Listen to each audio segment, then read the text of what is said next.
Kapin sa tunga sa bilyon ka pesos nga illegal drugs ang gipaubo sa thermal destruction sa Philippine Drug Enforcement Agency o PDEA kauban ang Philippine National Police sulod sa usa ka funeral crematorium sa Dakbayan sa Subo.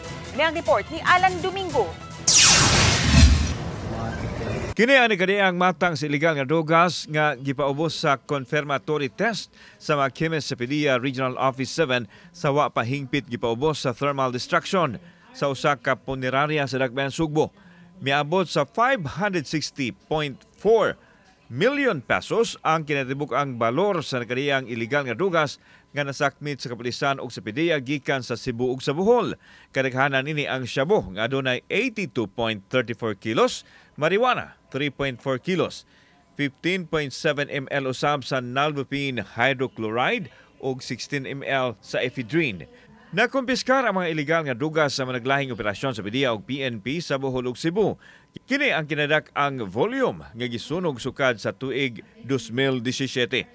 Human makumpirmar nga illegal substance gyud ang gisusing kontrabando, gidala kini sa thermal destruction machine ug didto gipangpaslak o gisunog.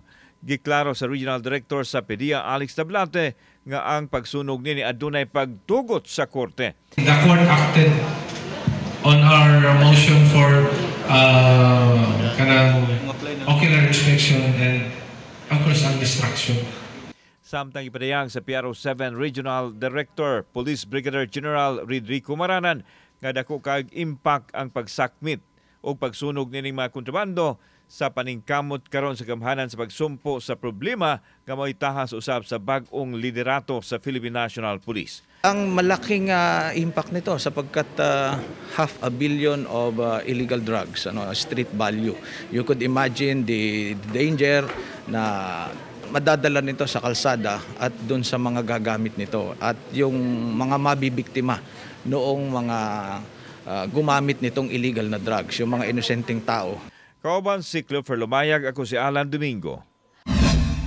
Balitang Bisdak.